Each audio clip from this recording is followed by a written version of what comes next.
Subscribe to Con Gopal. Click the bell icon. হাসির রাজা জ্ঞানের রাজা রসিক রাজা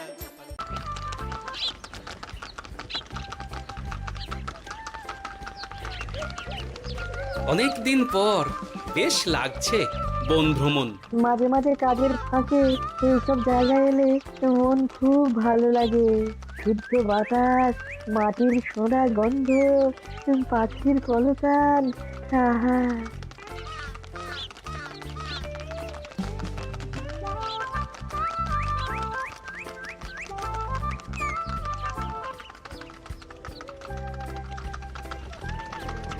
মহারাজের রথ থামছে। আমরা এইখানে বসে আজ রাজকার্য পরিচালনা করব। মন্ত্রী, তুমি ঝটপট এখানে বসার বন্দোবস্ত করে দাও। আমি এক্ষুনি ব্যবস্থা করে দিচ্ছি মহারাজ। এই এখানেই আমাদের বসার জন্য ছাউনি করে দাও। এক্ষুনি করে দিচ্ছি মন্ত্রী মশাই। এরা বসার জায়গাটা করে দিক, ততক্ষণ আমরা একটু হেঁটে আসি।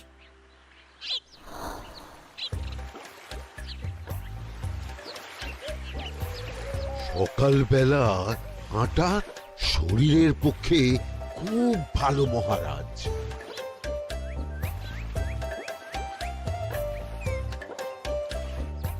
আগেকার দিনে রাজা মহারাজরা এই সব বনে মৃগয়া করতে আসতেন। মৃগয়া একদম ভালো নয় মন্ত্রী। তুমি জঙ্গলে আসছো অন্য প্রাণীদের মারতে। কেন মারবে? ওরা তো তোমার কোনো ক্ষতি করেনি। না, তা করেনি, কিন্তু তখন ওটা রাজা মহারাজাদের খেলা ছিল। শুনেছি আপনার প্রপিতামহ খুব ভালো বাঘ শিকার করতেন, অনেক বাঘ মেরেছেন। মন্ত্রী, তুমি একটা কথা হয়তো জানো না। আমার প্রপিতামহ শিকার করতেন, কিন্তু কোনো স্বাভাবিক জানোয়ারকে নয়, যে বাঘ মানুষ খেকো হয়ে প্রজাদের ক্ষতি করত। আমার প্রপিতামহ সেই সমস্ত বাঘদেরই মারতেন। এছাড়া উনি বন্য প্রাণী সংরক্ষণ করতে বড়ই ভালোবাসতেন।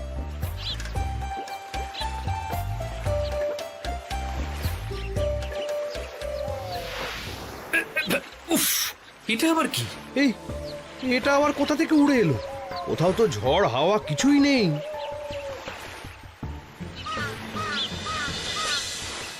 একটা ধাঁধা মহারাজ, এই কাগজে লেখা। ধাঁধা পড়ো দেখি। জোয়ার ভাটা প্রভুর খেলা, ভাটা হবে হলে বেলা। ভাটা হলেই দেখা যাবে লাল রঙের এক পাথর পাবে। নদীর ধারে গর্ত করে যত্নে সাজাই কলস ভরে। হেথায় হোথায় ছড়িয়ে যাহা, অন্ধকারে জলে তাহা। ঢুকলে চক্ষু ঝলসে যাবে, হাতের কাছে ঘন্টা পাবে। ঠিক ঘন্টা বাজলে পরে পড়বে ঝরে থরে থরে। ঘন্টা যদি হয় ভুল, যেন তুমি হারাবে কুল। ঠিক ঘন্টা চিনতে হলে নকশা দেখো চক্ষু খুলে। সিন্দুক দেওয়ালে হাত দাও, আসল ঘটনা জেনে নাও। ওরে বাবা, খুব দীর্ঘ ধাঁধা। তা মন্ত্রী, তুমি কিছু বুঝলে? এটা একটা গুপ্তধনের নকশা। এর মধ্যে গুপ্তধন কোথায় আছে তার একটা ধারণা দেওয়া আছে। গুপ্তধন? ওটা আমাকে পেতেই হবে, পেতেই হবে। দেখি দেখি, একবার কাগজটা দাও। গোপাল, কাগজটা আগে আমার হাতে দাও, দেখি ভালো করে। এখন নদীতে জোয়ার চলছে গোপাল। একটু পরেই ভাটা শুরু হবে। হ্যাঁ, ভাটা না হলে কিচ্ছু বোঝা যাবে না। এখানে স্পষ্ট লেখা আছে, ভাটা হলেই দেখা যাবে লাল রঙের এক পাথর পাবে। তার মানে আমাদের ভাটা হওয়া পর্যন্ত অপেক্ষা করতে হবে।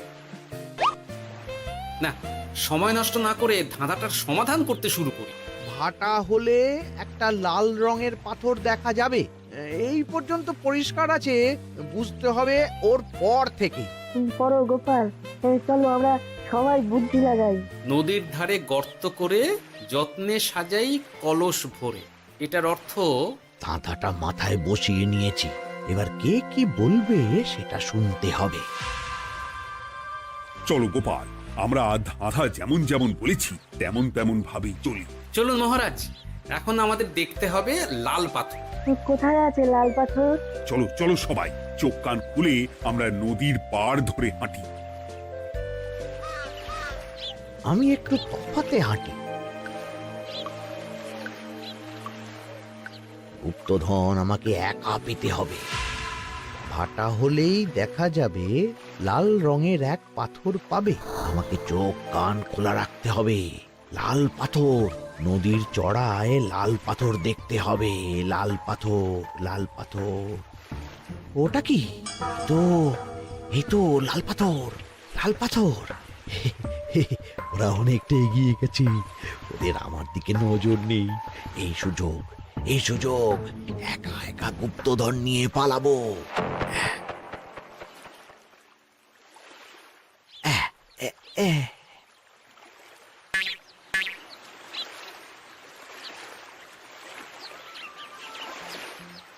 কি গো, আমরা তো হেঁটেই চলেছি, লাল পাথর তো কই দেখতে পাচ্ছি না। আরেকটু হাঁটতে হবে মহারাজ, গুপ্তধন বলে কথা, ওকে আর সহজে ধরা দেয়? সেটা অবশ্য সঠিক কথা। আচ্ছা, আমরা সবাই তো আসছি হেঁটে হেঁটে, মন্ত্রী মশাই গেলেন কোথায়? ও কি যে ঘটে! সত্যি তো, মন্ত্রী কোথায়? ও সেনাপতি, মন্ত্রীকে দেখেছো? কই, না তো মহারাজ। তাহলে কোথায় গেলেন মন্ত্রী মশাই? এই জঙ্গলে বাঘ ভাল্লুক আছে, শেষে কিনা বাঘে নিল। হায় হায় হায়, মন্ত্রী গিন্নির কাছে আমি কি মুখ দেখাবো? হুম, বাঘ ভাল্লুকের পেটে যাবার লোক তো মন্ত্রী মশাই নন। ও গোপাল, কি ভাবছো? কিছু তো একটা বলো। এখন আমাদের মন্ত্রী মশাইকেই খুঁজতে হবে। তবে মন্ত্রী মশাই বাঘ ভাল্লুকের পেটে যায়নি। তুমি নিশ্চিত হচ্ছ কি করে? অত পেঁচালো মানুষকে বাঘ ভাল্লুক গন্ধ শুকেই ছেড়ে দেবে, হজম করতে পারবে না। না না না, এখন রসিকতা করার সময় নয়, আমাদের মন্ত্রীকে খুঁজে বার করতেই হবে। কোথায় গেল মন্ত্রী? চলো চলো, গুপ্তধন মাথায় থাক, চলো মন্ত্রীকে খুঁজি। আহ, মন্ত্রী কোথায় গেল কে জানে। একবার পুরো ধাঁধাটা ঝালিয়ে নি। ভাটা হলেই দেখা যাবে লাল রঙের এক পাথর পাবে। ভাটা হয়েছে, লাল রঙের পাথরের মাথায় চাপ দিয়ে গুহার মুখও খুলেছি। এবার এবার নদীর ধারে গর্ত করে যত্নে সাজাই কলস ভরে। এটাই তো ঠিক বুঝতে পারছি না।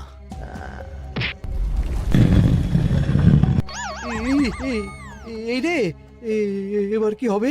হ্যাঁ মহারাজ, কোথাও একটা আওয়াজ হলো। এই, আওয়াজটা কোন দিক থেকে হলো?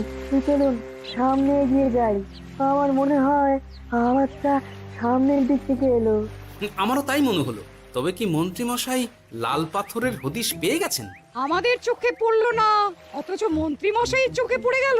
আসলে আমরা কথা বলতে বলতে গেছি, তাই নজরে পড়েনি। মন্ত্রী মশাই একা একা আমাদের পেছন পেছন আসছিলেন।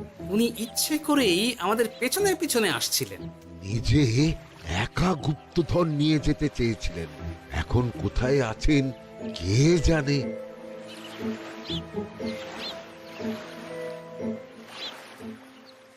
এই অন্ধকারে কিছু দেখতে পাচ্ছি না তো। দাঁতাতে কি ছিল? হ্যাঁ, কি ছিল? হেথায় হোথায় ছড়িয়ে যাহা, অন্ধকারে জলে তাহা, ঢুকলে চক্ষু ঝলসে যাবে, হাতের কাছে ঘন্টা পাবে। পেয়েছি পেয়েছি, ঘন্টা ঘন্টা ঘন্টাটা পেতে হবে। ঘন্টাটা ঘন্টাটা ঘন্টা। ভাটা হলেই দেখা যাবে লাল রঙের এক পাথর পাবে। নদীর ধারে গর্ত করে যত্নে সাজাই কলস ভরে, হেথায় হোথায় ছড়িয়ে যাহা, অন্ধকারে জলে তাহা, ঢুকলে চক্ষু ঝলসে যাবে, হাতের কাছে ঘন্টা পাবে। ঠিক ঘন্টা বাজলে পরে পড়বে ঝরে থরে থরে, ঘন্টা যদি হয় ভুল যেন তুমি হারাবে কুল। ঠিক ঘন্টা চিনতে হলে নকশা দেখো চক্ষু খুলে, সিন্দুক দেওয়ালে হাত দাও, আসল ঘটনা জেনে না। এবারে ভালো করে ঠান্ডা মাথায় ভাবতে হবে। ভাটা হলেই দেখা যাবে লাল রঙের এক পাথর পাবে। সেই লাল পাথরটাই তো খুঁজে পাওয়া যাচ্ছে না, অথচ মন্ত্রী মশাই খুঁজে পেলেন। আওয়াজটা কোথা থেকে আসছিল? এই কাছে পিঠে এই কোথা থেকে আওয়াজটা আসছিল।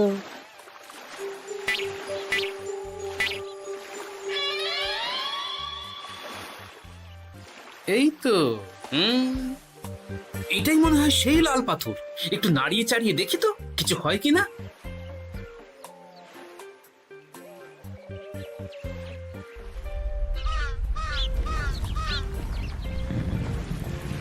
এই তো, কাজ হয়েছে। এই তো সুড়ঙ্গ।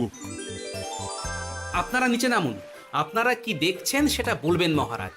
সবাই যদি নেমে যাই, যদি কোনো কারণে সুড়ঙ্গের মুখ বন্ধ হয়ে যায়, তাহলে আর আমরা বাইরে বেরোতে পারবো না মহারাজ।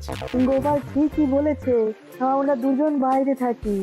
মহারাজ, আর একটা কথা, কোনো ঘন্টায় হাত দেবেন না, মনে আছে তো? ঘন্টা যদি হয় ভুল, যেন তুমি হারাবে কুল। ওরে বাবা, এই বয়সে আর কুল হারাতে চাই না। ঠিক আছে, তোমার কথাই অক্ষরে অক্ষরে পালন করব। দেখি এই সুরঙ্গে মন্ত্রীমশাইকে দেখতে পাই কিনা। চলুন মহারাজ, সুরঙ্গে নামি। সবাই সাবধানে নামো।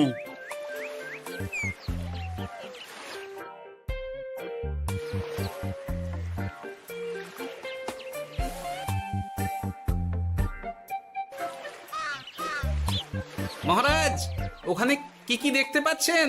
ওখানে কি মন্ত্রী মশাই আছেন? না গোপাল, মন্ত্রীকে এখনো দেখতে পাইনি। শুধু আমি এখানে অজস্র পাথর দেখতে পাচ্ছি। পাথরে পাথরে ছয়লা, ছোট বড় অজস্র। পাথরগুলো বড় অদ্ভুত, কিরকম কিরকম মানুষ মানুষ গড়ন। লম্বা বেঁটে হরেক রকম। মানুষ মানুষ গরম, সেটা কি রকম? আর কিছু? কোনো কলসি কি দেখতে পাচ্ছেন? কলসি তো দেখতে পাচ্ছি না। মহারাজ, কলসি থাকতেই হবে, কারণ ধাঁধায় লেখা আছে, নদীর ধারে যত্ন করে যত্নে সাজাই কলস ভরে। গর্তটা আসলে হলো সুড়ঙ্গ, কিন্তু কলস।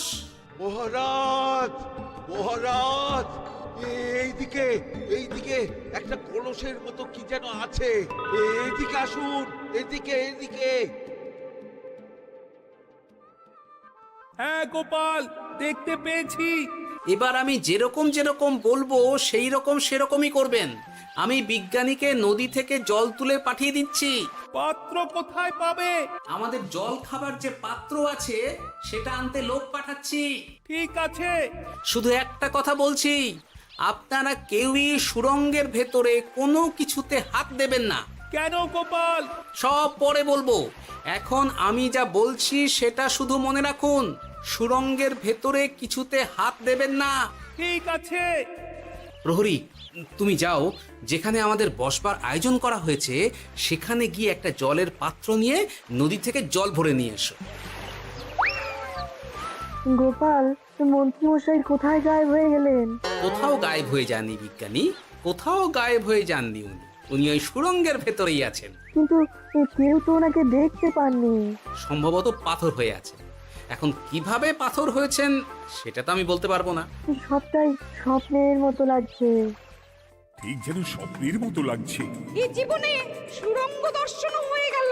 আমাদের পাতাল প্রবেশ। পাতালে আসিয়া আমি মনে মনে বলি, গুপ্তধর নিয়ে আমরা যেন সৎ পথে চলি। তোমার এখনো কাব্য আসছে সভাকবি? আসছে মানে কাব্যের সাথে আছে রোমাঞ্চ, করছে গা শীত, হচ্ছি আমি অধীর। মহারাজ, জল দিয়ে বিজ্ঞানীকে পাঠাচ্ছি। কি করতে হবে বিজ্ঞানীকে সব বলে দিয়েছি। তুমি ভেতরে আসবে না? আসবো ঠিক সময়ে। এখন আমি যেমন যেমন বলবো আপনি ঠিক তেমন তেমন করবেন। ঠিক আছে। বিজ্ঞানী, যেমন যেমন বললাম ঠিক তেমন তেমন ভাবে কলসিকে জল দিয়ে পরিষ্কার করবে। মনে রেখো, ধাঁধায় আছে কলসি সাজাই যতন কর। তুমি একটা কথা মনে রেখো বিজ্ঞানী, কোথাও হাত দিও না কিন্তু। ঠিক আছে গোপাল, তোমার উপস্থিত বুদ্ধির তুলনা নেই। আমি যাচ্ছি গোপাল। সাবধানে সাবধানে। মহারাজ, বিজ্ঞানী যাচ্ছে। সাবধানে নামো, সাবধানে। মহারাজ, কলসিটা কোথায়? ওই তো, একটু সাবধানে যাও।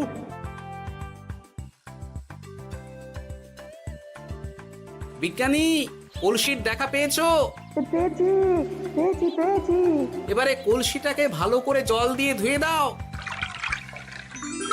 কলসির আলোয় সুড়ঙ্গ আলোকিত গোপাল। এরপর কি? ভালো করে দেখুন মহারাজ, কোথাও ঘন্টা দেখতে পাচ্ছেন কিনা?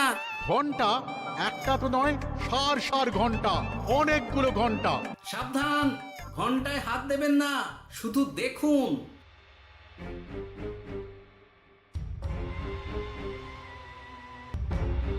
মহারাজ, আমরা গুপ্তধনের খুব কাছে চলে এসেছি। তাই নাকি? কি মজা কি মজা, এবার খাবো ক্ষীরের গজা। আহ, সভাকবি চুপ করো। এখনো আমরা গুপ্তধন পাইনি। বাবার মুখে দাঁড়িয়ে সবগুলো তারা আঁকা। বিজ্ঞানী, কোনো ঘন্টায় চাঁদের নকশা করা আছে কি? একটু দেখে বলো না।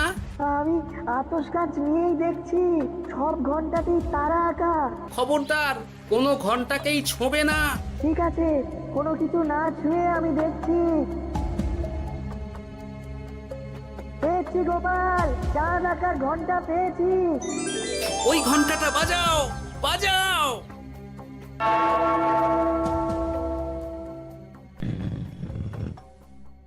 গুপ্তধন পেয়েছেন মহারাজ?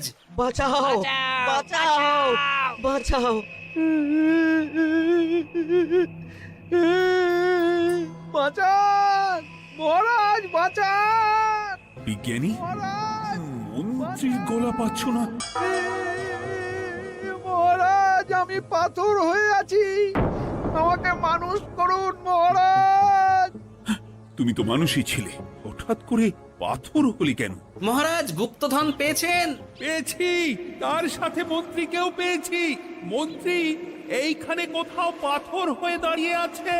দাঁড়ান মহারাজ, এবার আসছি। সাবধানে এসো। আমি ভেতরে যাচ্ছি, বুঝলে? যদি কোনো কারণে দেখো পাথরটা গুহার মুখটা আটকে দিয়েছে, অমনি তোমাদের কাজ হলো পাথরটাকে ছুঁয়ে ফেলা, বুঝলে? ঠিক আছে গোপাল দাদা, আমার মনে হয় বিপদ আর কিছু ঘটবে না, তবুও সাবধানের তো মান নেই। ঠিক আছে, তুমি নিশ্চিন্তে ভেতরে যাও। বাঁচাও, আমাদের বাঁচাও, আমাদের সবাইকে মানুষ করুন। আমাকে মানুষ করুন মহারাজ। আপনাকে তো মানুষ করা হবে মন্ত্রী মশাই।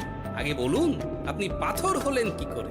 ও, মনে পড়েছে, ধারার শেষ লাইন, সিন্দুক দেওয়ালে হাত দাও, আসল খবর জেনে না। সত্যি গোপাল, তুমি না থাকলে এই এত কিছু আমাদের সবার কাছে অজানাই থেকে যেত।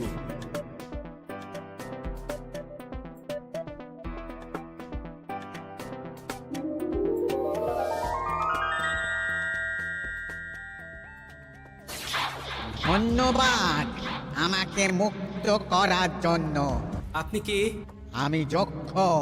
আমাকে এই ধন সম্পত্তি পাহারা দেওয়ার জন্য এক ডাকাত দলের সর্দার যক্ষ করে রেখেছিল। আমি 100 বছর ধরে এইখানে যক্ষ হয়ে আছি। আমি তোমার জন্য মুক্ত হলাম গোপাল। এই সম্পত্তি তোমার গোপাল। সম্পত্তি নিয়ে আমি কি করব? আমি এই সব সম্পত্তি মহারাজকে দান করলাম, রাজ্যের অনেক কাজ হবে। তুমি ধন্য গোপাল, তুমি ধন্য। এবার আমার যাবার সময় এসেছে, আমাকে যেতে হবে। যাবার আগে এই পাথরগুলোকে মানুষ করে যান। এরা সব লোভী। আমি আমার সীমিত ক্ষমতায় এই গুপ্তধনের ধাঁধাকে এখানে যারাই ভ্রমণ করতে আসে তাদের হাতে তুলে দিই, কিন্তু কেউ এই ধাঁধার সমাধান করতে পারে না। সবার মনে লোভ কাজ করে, এই লোভ এদেরকে পাথর করে রেখেছে। পাথর হলো কি করে? একটা মানুষ এসে বুক ভরা লোভ নিয়ে আধা পুরো না জেনে পাথরে হাত দিলেই সে পাথর হয়ে যাবে। আমাদের আমাদের আমাদের ভুল ভুল হয়েছে। হয়েছে, আর লোভ আর করবো লোভ না, করবো না। আমাদের বাঁচাও। আমাকে মুক্ত করে দিন, আমার খুব ভুল হয়েছে মহারাজ, মুক্ত করে দিন আমায়।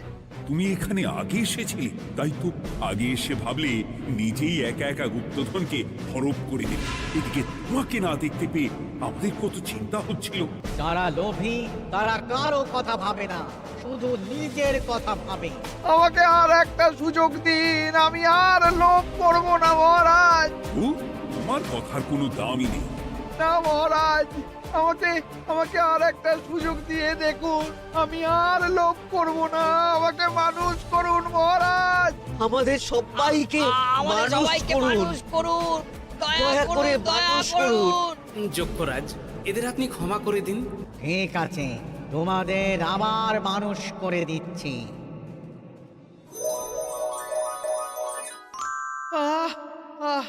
বাঁচলাম বাঁচলাম। এই রকম বারবার বাঁচা যাবে না, কিন্তু এবার সাপ ব্যাং যাই হবে না কেন ওইভাবেই থাকতে হবে, এই আমি বলে দিলাম। এবার আমার মুক্তি। মুক্তি নেবার আগে আরেকটা প্রশ্ন, যে ডাকাত সর্দার তার সম্পত্তিকে রাখার জন্য আপনাকে যক্ষ বানিয়েছিল, এ সম্পত্তি তো তাদের, আমরা তো নিতে পারি না। লোভ বড় খারাপ গোপাল, অতিরিক্ত লোভ মানুষকে পশু করে দেয়। ওই ডাকাত দল এই সম্পত্তির জন্য সবাই কাটাকাটি করে মরে গেছে, কেউ আর বেঁচে নেই। সুতরাং এই সম্পত্তিতে তোমার অধিকার আছে, এই সম্পত্তি তুমি গ্রহণ করো। নিলাম আমি, কিন্তু এই সম্পত্তি মহারাজকে আমি দান করলাম। ডাকাত দল জনগণের সম্পদকে লুঠেই তো সম্পত্তি বানিয়েছে, তাই আমি জনগণের কাজে লাগবার জন্যই এই সম্পত্তি মহারাজকে দিলাম। গোপাল, তোমার জয় হোক। এবার তাহলে আমি যাই, তোমরা সবাই সুখে থেকো আর ভালো থেকো। গোপাল, তোমার তুলনা হয় না। তোমার ঋণ আমি কোনোদিন শোধ করতে পারবো না। তুমি কৃষ্ণনগরের জন্য যা করলে তা ইতিহাসে লেখা থাকবে। না মহারাজ, আমি এমন কিছু করিনি, এই কাজ সবাই করবে। জয় গোপালের জয়, জয় গোপালের জয়, জয় কৃষ্ণনগরের জয়। জয় কৃষ্ণনগরের জয়।